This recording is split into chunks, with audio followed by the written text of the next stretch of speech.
എല്ലാവർക്കും നമസ്കാരം. നമ്മളിന്ന് കൂൺ വെച്ചിട്ടൊരു മസാലയാണ് തയ്യാറാക്കുന്നത് കേട്ടോ. അതിന് ഒരു 1/4 കിലോ കൂണ് എടുത്തിട്ടുണ്ട് കേട്ടോ. നല്ല ഫ്രഷ് കൂണാണ് കേട്ടോ. അപ്പോൾ അതിൻ്റെ ഇൻഗ്രീഡിയൻസ് ആയിട്ട് 2 സവാള, 1 തക്കാളി, 3 പച്ചമുളക്, വെളുത്തുള്ളി, ഒരു കഷ്ണം ഇഞ്ചി. അപ്പോൾ കൂണ് ഞാൻ വേഗം വൃത്തിയാക്കി എടുത്തിട്ടുണ്ട്. ഇൻഗ്രീഡിയൻസും കട്ട് ചെയ്തെടുത്തിട്ടുണ്ട് കേട്ടോ. സവാള, തക്കാളി കാര്യങ്ങളൊക്കെ. അപ്പോൾ നമുക്ക് വേഗം ഒരു പാൻ അടുപ്പത്ത് വെച്ചിട്ട് ചൂടായി വന്നപ്പോൾ വെളിച്ചെണ്ണ ഒഴിച്ച് കൊടുക്കാം കേട്ടോ. ഒരു 2 ടീസ്പൂണോളം വെളിച്ചെണ്ണ ഒഴിച്ച് കൊടുക്കുക. അത് ചൂടായി വന്നപ്പോൾ നമുക്ക് ചോപ്പ് ചെയ്ത് വെച്ചിരിക്കുന്ന സവാള ഇട്ട് കൊടുക്കാം കേട്ടോ. അതൊന്ന് വഴറ്റിയെടുക്കണം നമുക്ക്. ഈ കൂണേ ചേച്ചിയുടെ ഹസ്ബൻഡിൻ്റെ ചേച്ചിയുടെ വീട്ടിൽ മോൻ കൃഷി ചെയ്യുന്നതാണ് കേട്ടോ. അത്രയും ഫ്രഷ് സംഭവമാണിത്. അപ്പം നമുക്ക് ഇതൊന്ന് സവാള ഒന്ന് ഒരുവിധം ഒന്ന് മൂത്ത് കിടണം കേട്ടോ. ഇതിനകത്തോട്ട് നമുക്ക് തക്കാളി ചോപ്പ് ചെയ്ത് വെച്ചിരിക്കുന്നത് കൂടി ചേർത്ത് കൊടുക്കാം.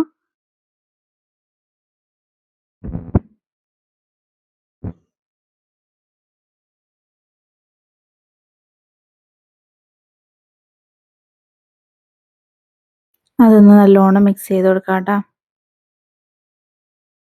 തക്കാളിയൊക്കെ ഒന്ന് കുഴഞ്ഞ് കിട്ടണം കേട്ടോ.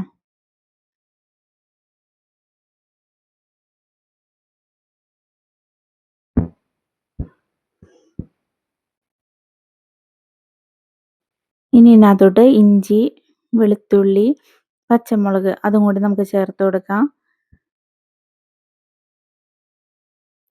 നല്ലോണം മിക്സ് ചെയ്ത് കൊടുക്കണം. ഇനി നമുക്ക് പൊടികളായിട്ട് ഒരു 1/4 ടീസ്പൂൺ മഞ്ഞൾപ്പൊടി, 1 ടീസ്പൂൺ മുളക് പൊടി, 1 ടീസ്പൂൺ മല്ലിപ്പൊടി, ഒരു 1/4 ടീസ്പൂണോളം കാശ്മീരി മുളക് പൊടി,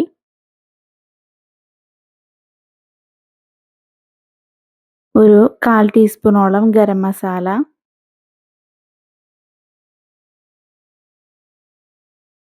ഇത്രയുമാണ് സ്പൈസസ് ആയിട്ട് നമ്മൾ ചേർത്ത് കൊടുത്തത്. ഇനി നമുക്ക് നല്ലോണം ഒന്ന് മിക്സ് ചെയ്തെടുക്കാം. അത് സ്പൈസസിൻ്റെ പച്ചക്കുത്തൊന്ന് മാറണ വരെ നമുക്കൊന്ന് ഇതാക്കി കൊടുക്കാം. അത് മാറി വരുമ്പോൾ നമുക്ക് ഇത്തിരി കുരുമുളക് ചതച്ചതും കൂടി ഞാൻ ചേർത്ത് കൊടുക്കണ്ട കേട്ടോ.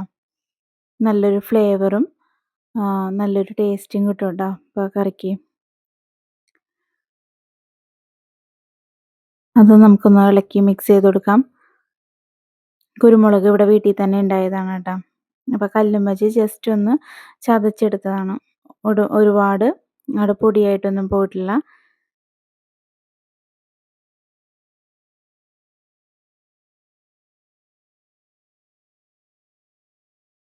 ഇനി നമുക്ക് ഇതിനകത്തോട്ട് 1 ഗ്ലാസ് വെള്ളം കേട്ടോ.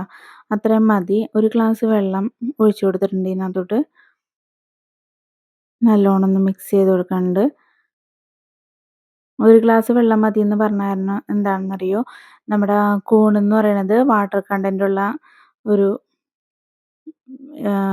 എന്താ പറയുക, ഒരു ഡിഷാണ്. അതിനകത്തോട്ട് ഉപ്പിട്ട് കൊടുത്തിട്ടുണ്ട് കേട്ടോ. അപ്പോൾ നമ്മൾ വെള്ളം അതിനകത്ത് ഇഷ്ടം പോലെ ഉണ്ട്. വെള്ളം ഊറി വരും. അപ്പോൾ നമുക്ക് വെള്ളം 1 ഗ്ലാസ് മതി. ഇനി നമുക്ക് തിളച്ച് ഇതായി വരുമ്പോൾ വേണം നമുക്ക് കൂണിട്ട് കൊടുക്കാൻ കേട്ടോ.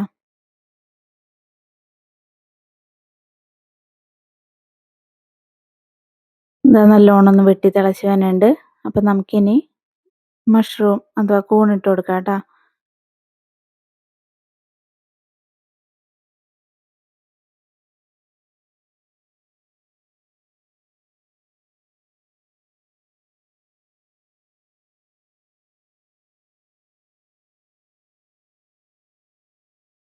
നല്ലോണം ഇളക്കി മിക്സ് ചെയ്ത് കൊടുക്കാം.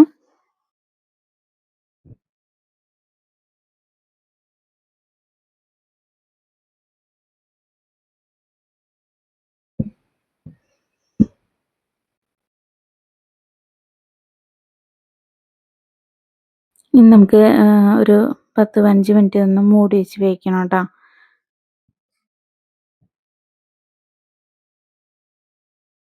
15 മിനിറ്റ് കഴിഞ്ഞപ്പോൾ ഞാൻ തുറന്ന് നോക്കിയിട്ടുണ്ട്. കണ്ടോ, നമ്മൾ 1 ഗ്ലാസ് വെള്ളമെല്ലാം അതിൽ നിന്ന് നല്ലോണം വെള്ളം ഊറി വന്നിട്ടുണ്ട് കേട്ടോ. നമ്മൾ 1 ഗ്ലാസ് വെള്ളമല്ലേ ഒഴിച്ചു കൊടുത്തുള്ളൂ. അപ്പോൾ നല്ല തിക്ക് ഇതായിട്ടായിരുന്നു. പക്ഷേ ഇതിപ്പോൾ മഷ്റൂമിൽ നിന്ന് വെള്ളം നല്ലോണം ഇറങ്ങിയിട്ടുണ്ട്. നമുക്ക് ഉപ്പ് കാര്യങ്ങളൊക്കെ ഇപ്പം നോക്കാട്ടോ. എന്തെങ്കിലും കുറവുണ്ടെങ്കിൽ നമുക്ക് ഇട്ട് കൊടുക്കാം.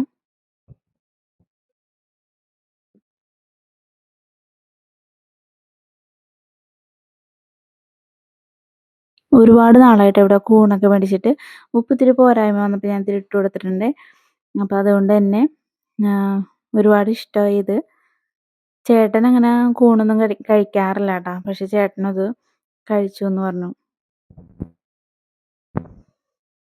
ഉച്ചയ്ക്ക് ലഞ്ചിന് ഞാൻ കൊടുത്ത് വിട്ടായിരുന്നു. ഇനി നമുക്കൊന്ന് ഒന്നുകൂടെ മൂടി വെച്ച് വേവിക്കണം കേട്ടോ.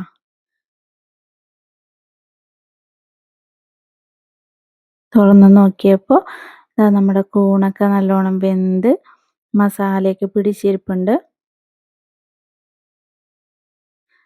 കുരുമുളകിൻ്റെയും മസാലയുടെ ഒക്കെ നല്ലൊരു മണമായിരുന്നു കേട്ടോ വീട്ടിൽ. അത്രയും നല്ല ടേസ്റ്റ് ഉണ്ടായിരുന്നു കേട്ടോ കറിക്ക്.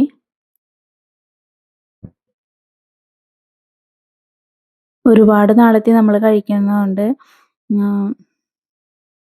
പെട്ടെന്ന് തന്നെ കറി തീർന്നു കേട്ടോ.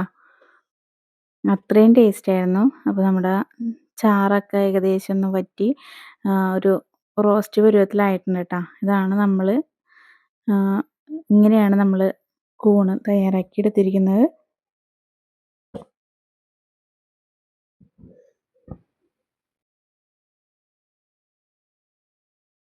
എന്താ പറയുക, അടിപൊളിയാണ് കേട്ടോ. നല്ല ഫ്രഷ് കൂണായിരുന്നു. അതുകൊണ്ട് തന്നെ നല്ല ടേസ്റ്റ് ഉണ്ടായിരുന്നു. അപ്പം നിങ്ങൾ ആരെങ്കിലും ഇതുപോലെ ഉണ്ടാക്കി നോക്കിയിട്ടില്ലെങ്കിൽ ഒന്ന് ട്രൈ ചെയ്ത് നോക്കണം. ഫീഡ്ബാക്ക് അറിയിക്കണം കേട്ടോ. അപ്പോൾ കറിവേപ്പിലൊക്കെ മുകളിൽ ഇങ്ങനെ വെച്ച് കൊടുത്തിട്ടുണ്ട്. അപ്പോൾ ഇത്രേ ഉള്ളൂ നമ്മുടെ വീഡിയോ. വീഡിയോ ഇഷ്ടപ്പെട്ട് കഴിഞ്ഞിട്ടുണ്ടെങ്കിൽ സബ് ചെയ്തിട്ടില്ലെങ്കിൽ ഒന്ന് സബ് ചെയ്ത് കൂട്ടാക്കാൻ മറന്നു പോകല്ലേ. Okay, thank you.